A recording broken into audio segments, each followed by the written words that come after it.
특별 새벽기도 셋째 날입니다. 묵상집 가져오신 분들은 묵상집을 펴주시고 성경책 있으신 분들은 요한복음 18장 28절에서 38절까지의 말씀입니다. 오늘도 한 절씩 제가 읽어가면서 말씀을 나누도록 하겠습니다.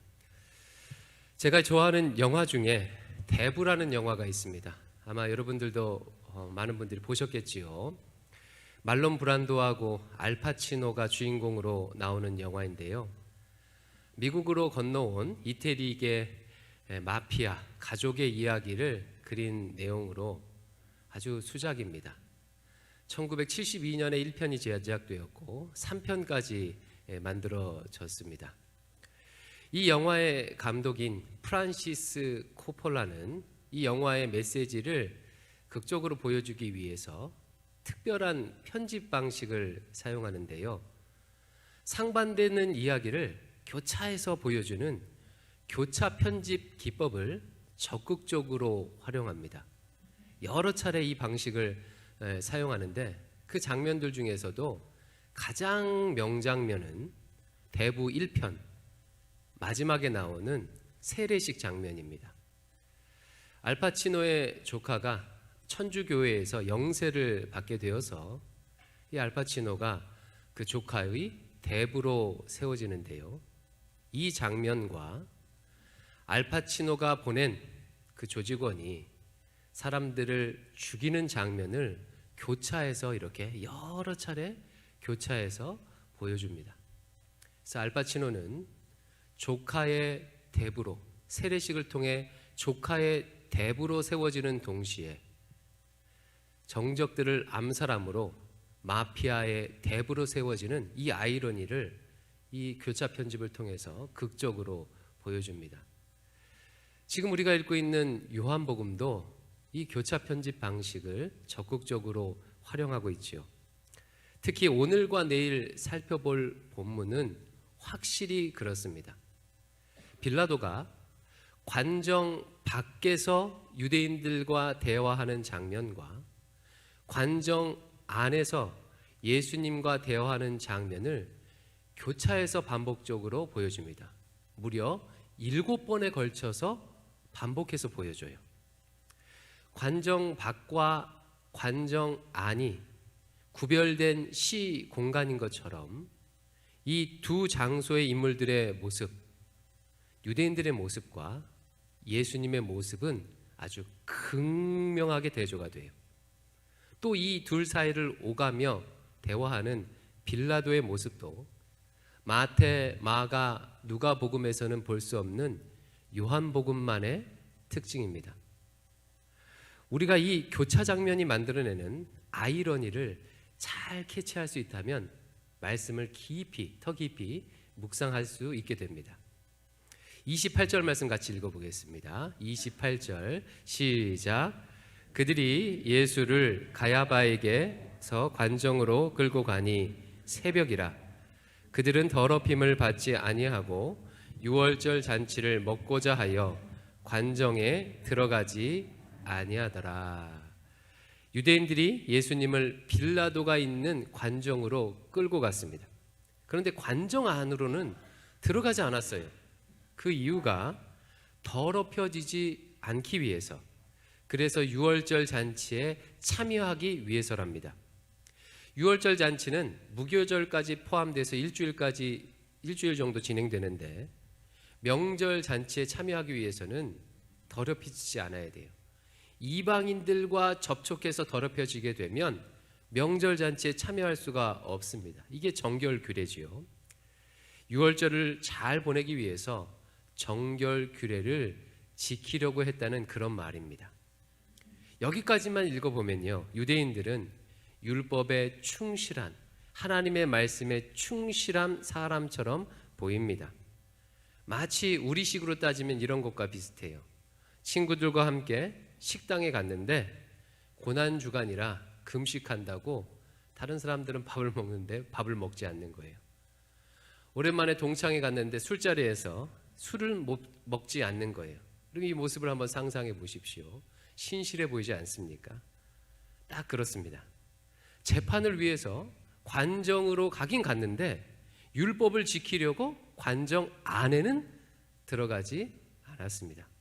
29절이에요. 29절입니다. 시작. 그러므로 빌라도가 밖으로 나가서 그들에게 말하되 너희가 무슨 일로 이 사람을 고발하느냐. 결국 어쩔 수 없이 빌라도가 관정 밖으로 나와요. 그리고 묻습니다. 너희가 무슨 일로 이 사람을 고발하느냐. 빌라도의 이 질문은요, 참 정치적이에요. 사실 빌라도는 왜 이들이 왔는지를 너무나도 잘 알고 있습니다. 이미 예수님을 잡도록 천부장을 시켜서 군대까지 보냈는데 모를 리가 없어요. 그럼에도 유대인들을 지금 떠보고 있는 것입니다.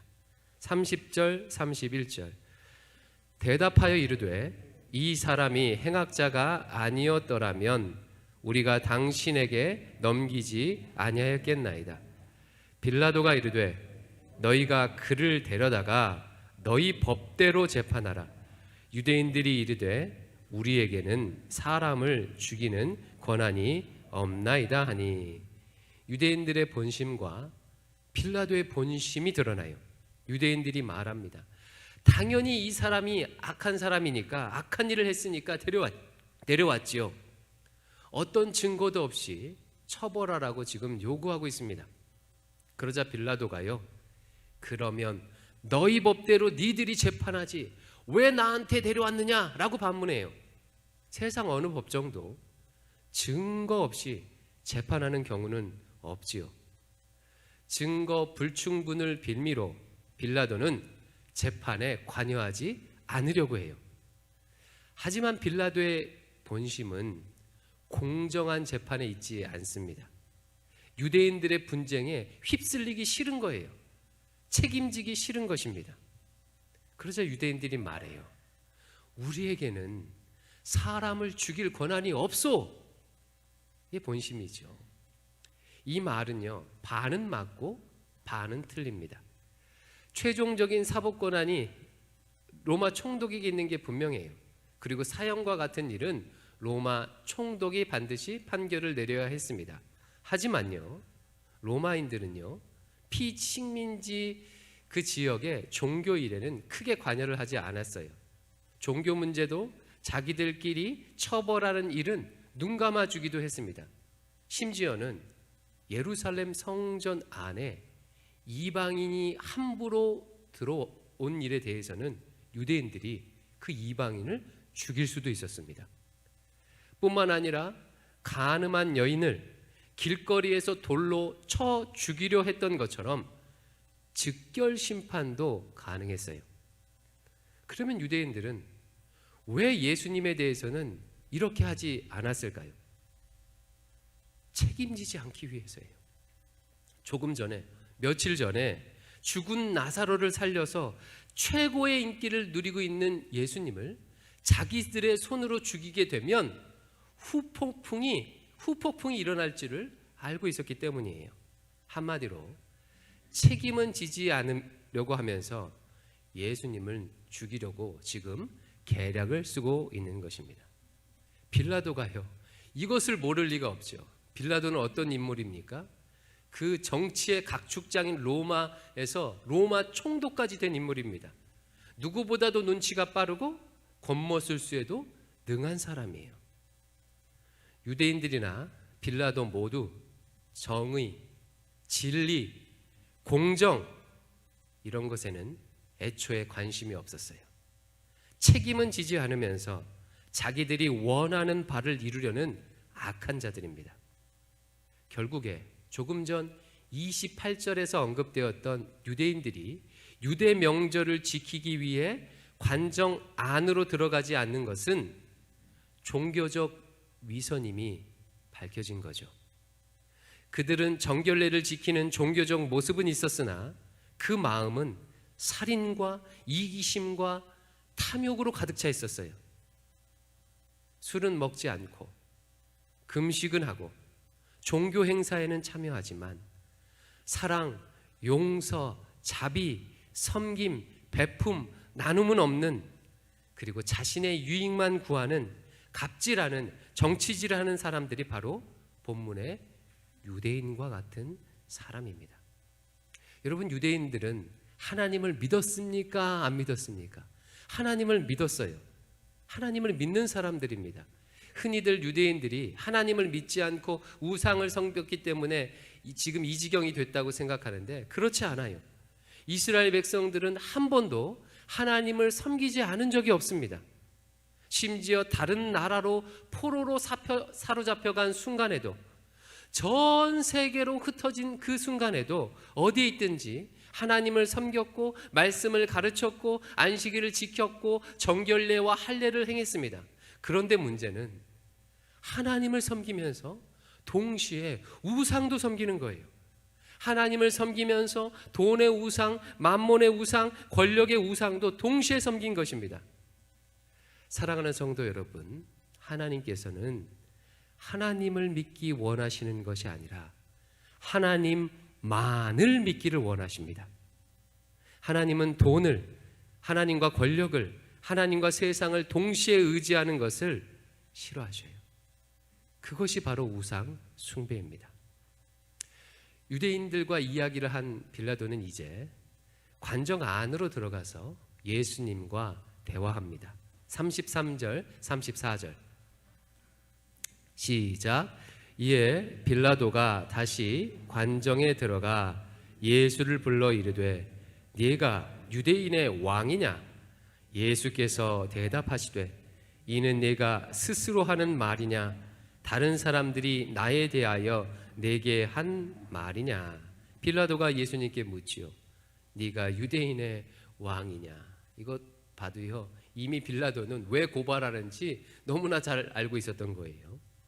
예수님은 어떻게든 책임을 회피하려고 하는 그 빌라도의 마음을 잘 알고 계셨습니다.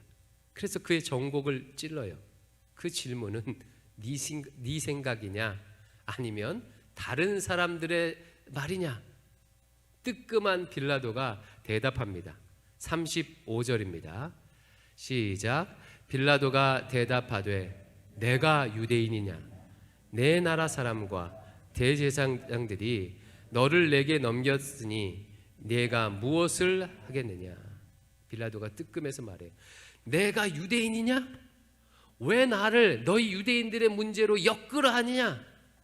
네 나라 사람하고 네 나라 대제사장이 너를 나한테 넘겼어.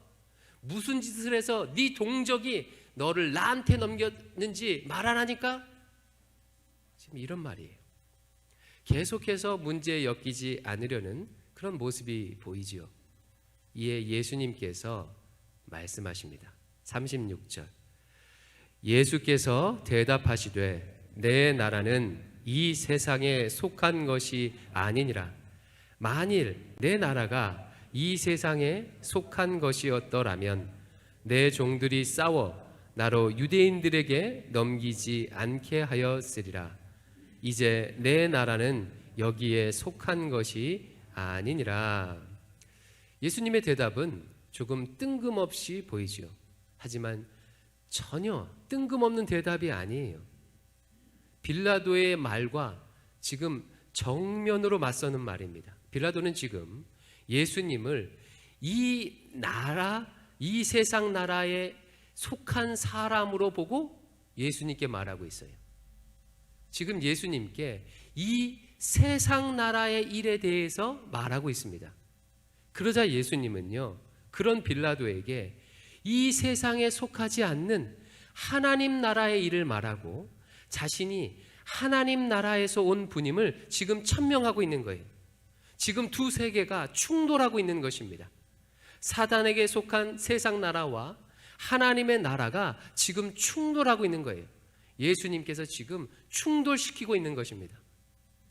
예수님은 유대인들처럼 하나님 나라와 세상 나라에 양다리 걸치면서 유월절 지킬 때는 하나님 나라 사람처럼 행동하고 예수님을 죽이려 할 때는 세상 나라에 속한 사람처럼 행동하는 위선적인 분이 아니세요.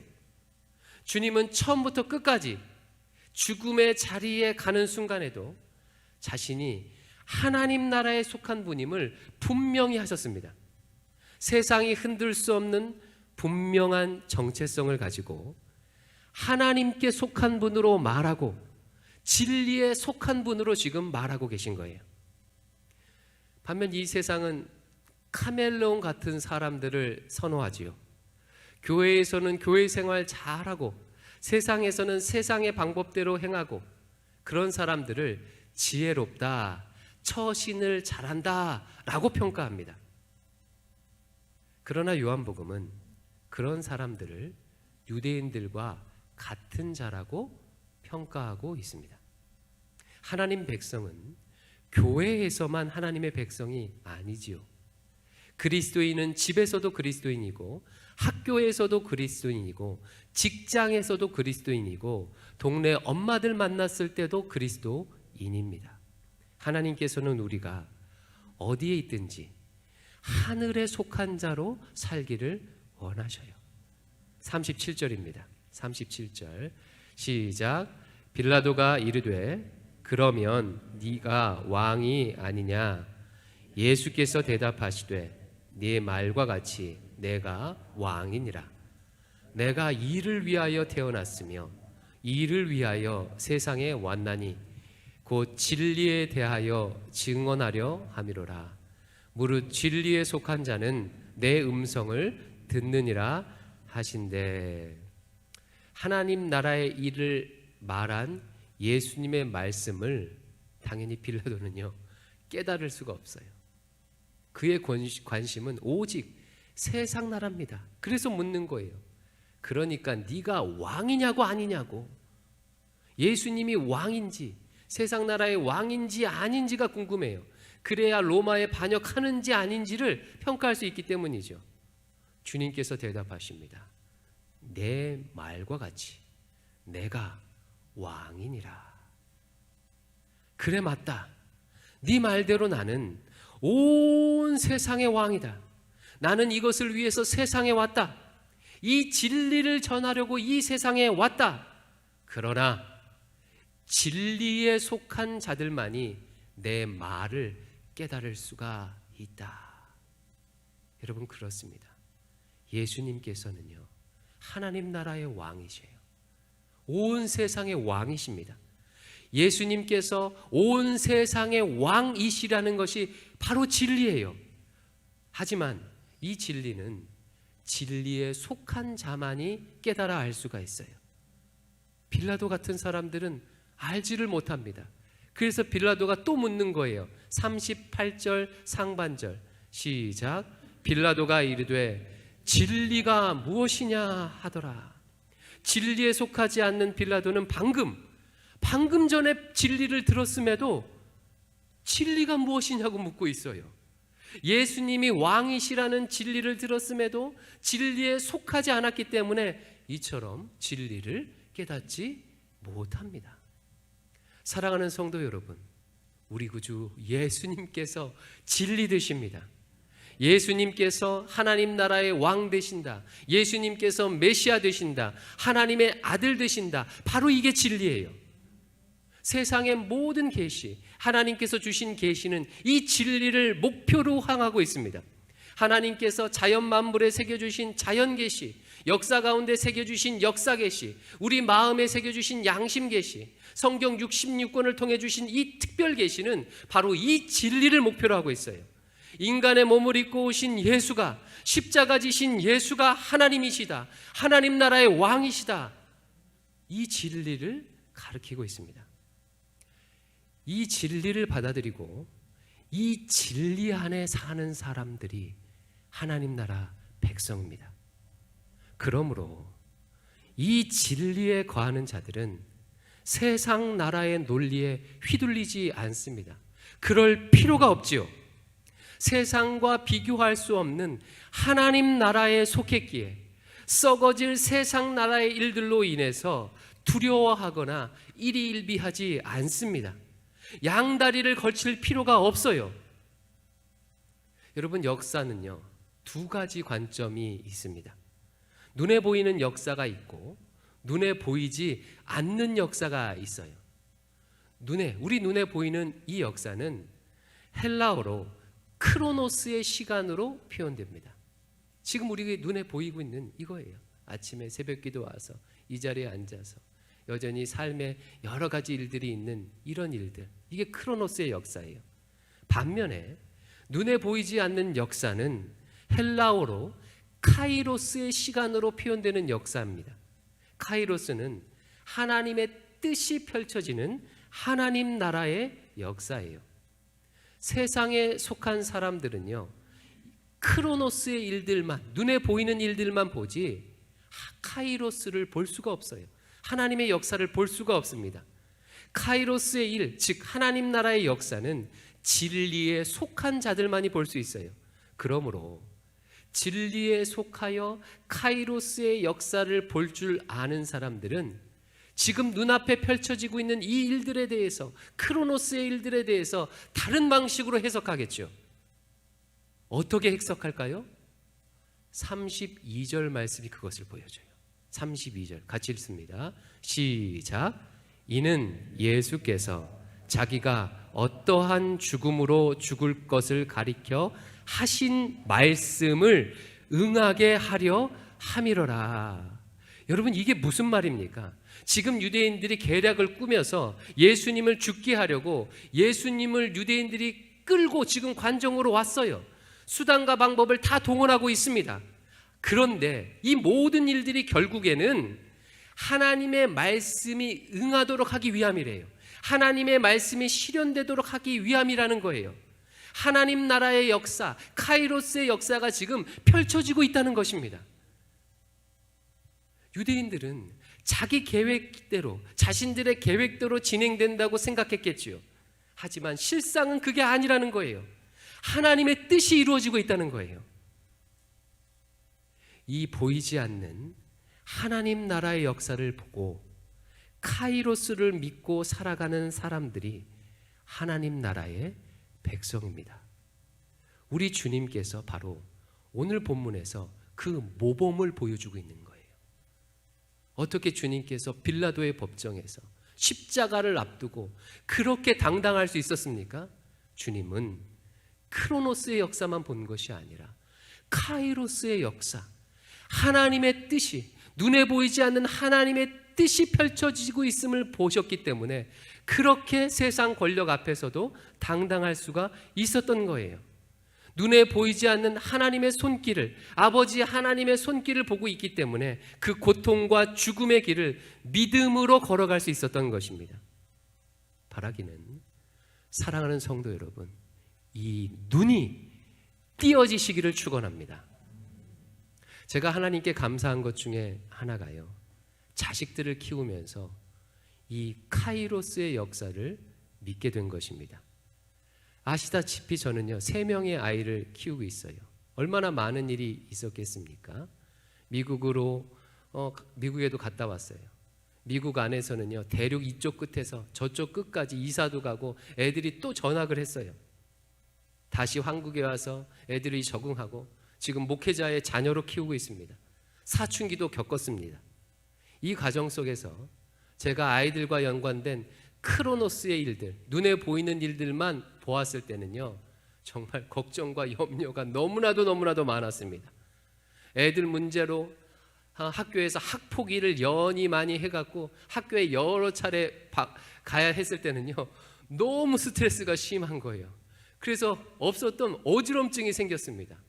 밤에 누웠는데요 천장이 막 꺼지는 것 같아요. 너무 스트레스를 받아갖고요. 그러나 제가 이 과정을 겪으면서 하나님께서 제게 카이로스를 볼 수 있는 그 믿음, 그 눈을 제게 주셨어요. 지금 내 자녀들 앞에 펼쳐지는 눈에 보이는 일들은 암담하고 걱정스럽지만 그 뒤에 눈에 보이지 않는 하나님의 손길, 카이로스의 손길이 있다는 것을요 이 과정 속에서 믿게 해주셨습니다. 그 믿음이 생기고 나니까요 정말 거짓말같이요 애들 문제에 대해서 크게 염려하지 않게 되었어요. 일어나는 사건들에 일희일비하지 않게 되었습니다.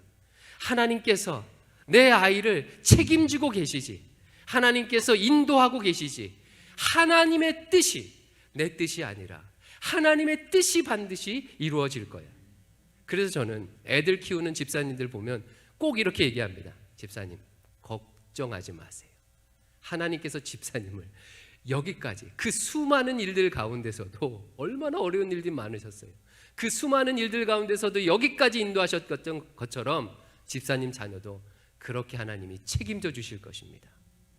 사랑하는 성도 여러분, 눈앞에 어떤 고통스러운 일들이 눈에 보이십니까? 눈에 보이는 크로노스의 일들에 일희일비하지 마십시오. 우리는요, 하늘에 속한 자예요. 눈에 보이지 않는 하나님의 나라의 역사가 지금도 펼쳐지고 있습니다. 내 가정에, 내 자녀의, 내 인생 가운데 펼쳐지고 있어요. 이 세상에, 대한민국 땅에, 우리 교회에 펼쳐지고 있습니다. 그것이 무엇인지는 지금 이 순간은 명확히 알 수는 없지만 반드시 하나님께서 하나님의 뜻을 이루실 것입니다. 그러니 세상과 타협하지 말고 우리 주님처럼 흔들림 없이 하늘에 속한 자로 카이로스의 역사를 누리시기를 주님의 이름으로 축원합니다. 마지막으로 고린도 후서 4장 18절을 읽겠습니다. 시작. 우리가 주목하는 것은 보이는 것이 아니요 보이지 않는 것이니 보이는 것은 잠깐이요 보이지 않는 것은 영원함이라. 아멘. 이 시간 같이 기도하겠습니다. 여러분, 오늘 말씀을 통해서 성령님께서 무슨 음성을 들려주셨습니까? 나의 종교적 위선을 보게 하셨습니까? 아니면 크로노스의 일들만 보고 카이로스, 눈에 보이지 않는 하나님의 역사를 보지 못하는 나를 깨닫게 해주셨습니까? 성령께서 무엇을 알게 해주셨습니까? 그 성령님의 음성을 붙들고 이 시간 기도하시기 바랍니다. 이 시간 들었을 때는 깨달았는데 이 전을 떠나고 나서는 다 잃어버리고 또 예전처럼 돌아가는 것이 아니라 오늘 주신 말씀이 하나라도 내 삶에 온전히 새겨지도록 내 생각과 가치관을 바꾸고 삶의 자세를 바꾸고 사단의 머리를 밟고 일어서는 일들이 일어나도록 이 시간 기도합시다. 하나님 나라에 속한 자로서 하나님 나라의 역사를 보며 하나님의 뜻을 믿고 신뢰하면서 카이로스를 누리는 제가 되게 인도해 주시옵소서. 눈앞에 보이는 일들에 일희일비하지 아니하고 하나님만을 신뢰하며 나가는 자 되게 하소서. 하나님과 세상을 동시에 섬기지 아니하고 하나님만을 섬기는 자가 되게 인도해 주시옵소서. 우리 같이 이 말씀을 붙들고 함께 기도하겠습니다.